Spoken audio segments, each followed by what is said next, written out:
Halo, perkenalkan nama saya Winda Suryati Nahas.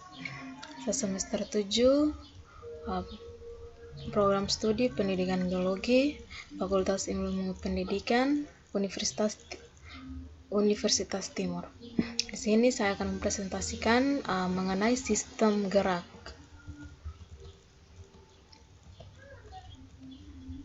Yang pertama, perlu kita ketahui pengertian dari sistem gerak itu sendiri.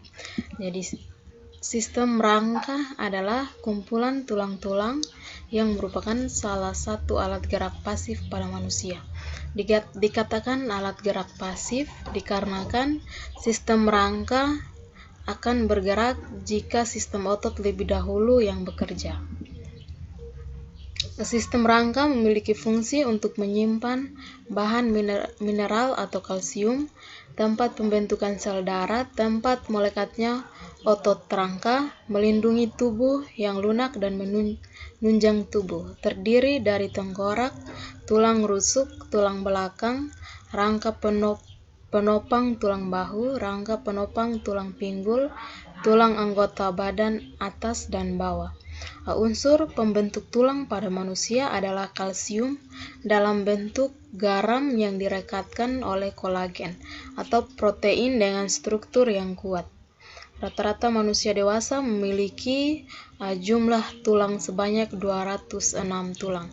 Sistem rangka tidak dapat dilihat oleh mata telanjang karena berada di balik otot. Tulang memiliki peran penting dalam melindungi organ-organ dalam tubuh. Yang berikut adalah fungsi tulang sebagai penyusun rangka. Fungsi yang pertama itu memberi bentuk tubuh, yang kedua melindungi bagian-bagian tubuh yang lemah, yang ketiga menegakkan tubuh, yang keempat tempat melekatnya otot-otot rangka, yang kelima sebagai alat gerak pasif, yang keenam sebagai tempat produksi sel-sel darah merah atau sumsum tulang belakang, sel darah putih khusus granulosit dan monosit juga di sumsum tulang belakang, sedangkan sel darah putih lain seperti limfosit di kelenjar limfa kelenjar timus. Yang ketujuh sebagai tempat cadangan kalsium. Yang berikut adalah tulang berdasarkan letak atau posisinya. Bagian rangka sumbu tubuh atau aksial skeleton terdiri dari beberapa bagian tulang, yaitu sebagai berikut. Yang pertama, tulang tengkorak atau skull, yang kedua tulang dada atau sternum, yang ketiga tulang rusuk atau ribs, dan ruas-ruas tulang belakang atau vertebra. Yang ketiga, sedangkan bagian ruang-ruang tulang rusuk belakang atau intervertebral disc terdiri dari 7 ruas tulang leher atau cervical vertebra, 12 ruas tulang punggung atau thoracic vertebra, 5 ruas tulang pinggang atau lumbar vertebra, 8 ruang tulang ekor yang menjadi satu atau sacrum dan coccyx. Bagian rangka gerak tubuh atau appendicular skeleton terdiri dari beberapa bagian tulang, yaitu yang pertama tulang atas dan tulang bawah. Yang berikut adalah rangka aksial.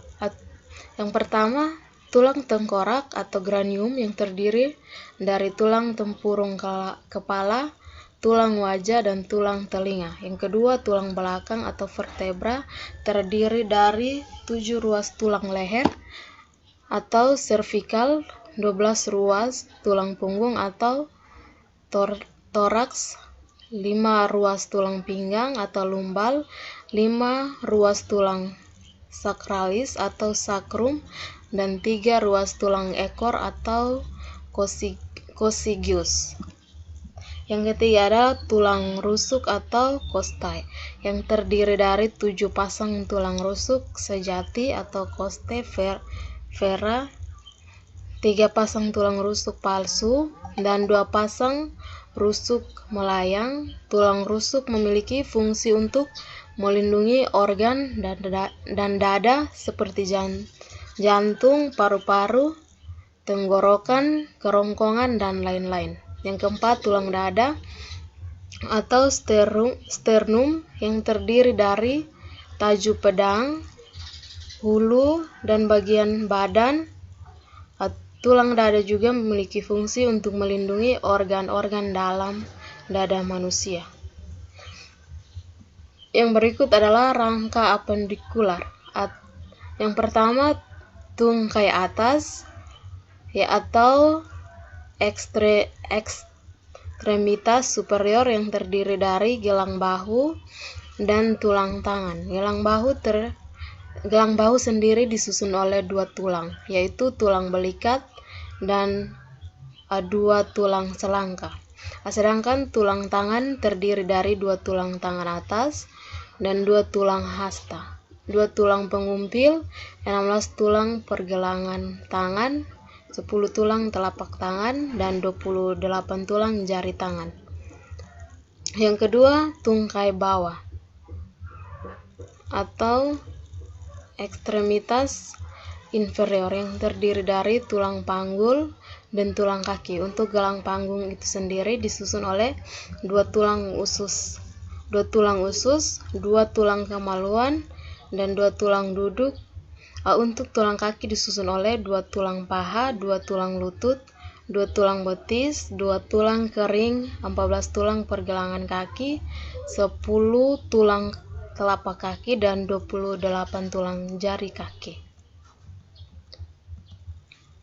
Yang berikut adalah tulang berdasarkan bentuknya.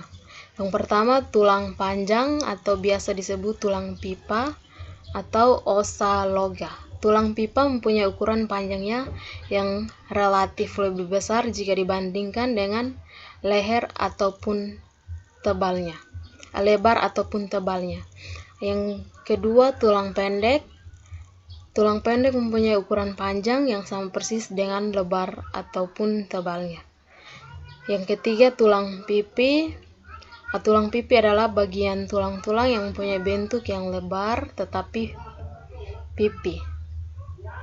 Yang keempat, tulang tidak beraturan. Tulang tidak beraturan adalah bagian pada tulang yang tidak bisa dikategorikan pada 3 kelompok tulang di atas sehingga disebut dengan tulang tidak beraturan.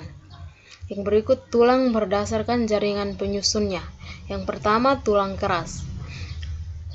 Tulang keras mempunyai definisi, yakni tulang yang bersifat padat dan keras karena terbentuk dari 70% zat anorganik, terutama zat kalsium fosfat, dan juga terbentuk dari 30% zat organik yang berwujud serabut, tebal, dan padat, yang kemudian saling menjalin keterkaitan atau serabut kolagen.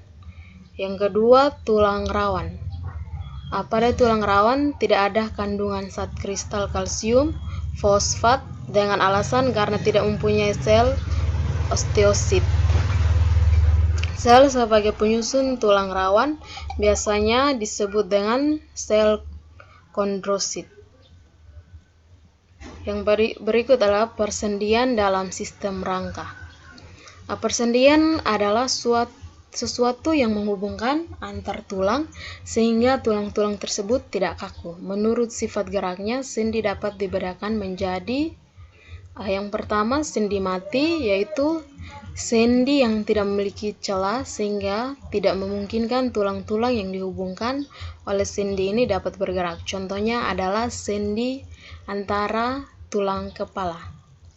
Yang kedua, sendi kaku, yaitu suatu hubungan antara tulang yang memungkinkan sedikit pergerakan seperti sendi antara tulang rusuk dan tulang dada.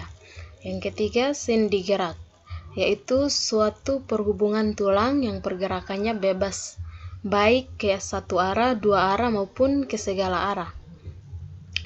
Yang berikut, sendi gerak dibagi lagi menjadi Yang pertama sendi engsel, yaitu sendi yang pergerakannya menyerupai pintu yang hanya dapat bergerak ke satu arah. Contohnya adalah sendi siku dan lutut.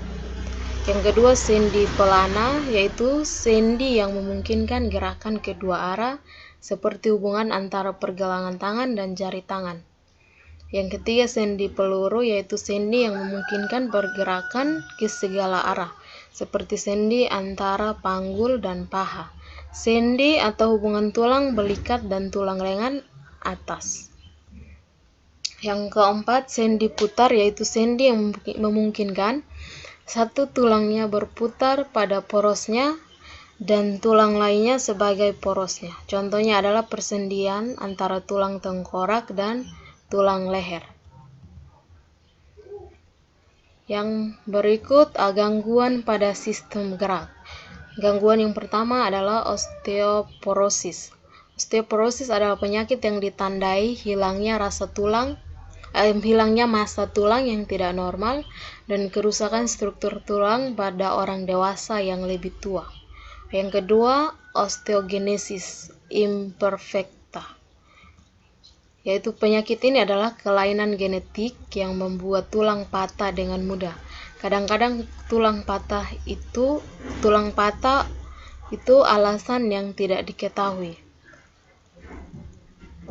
Yang ketiga, kanker tulang. Terlepas dari namanya, kanker tulang umumnya tidak dimulai dari tulang. Menurut National Cancer Institute, sebagian besar kasus kanker tulang disebabkan oleh sel-sel kanker yang menyebar dari organ kanker lain. Ada beberapa jenis kanker tulang seperti osteosarkoma, kondrosarkoma, dan sarkoma Ewing. Jadi baik, ini adalah presentasi dari saya mengenai sistem gerak. Sekian dan terima kasih.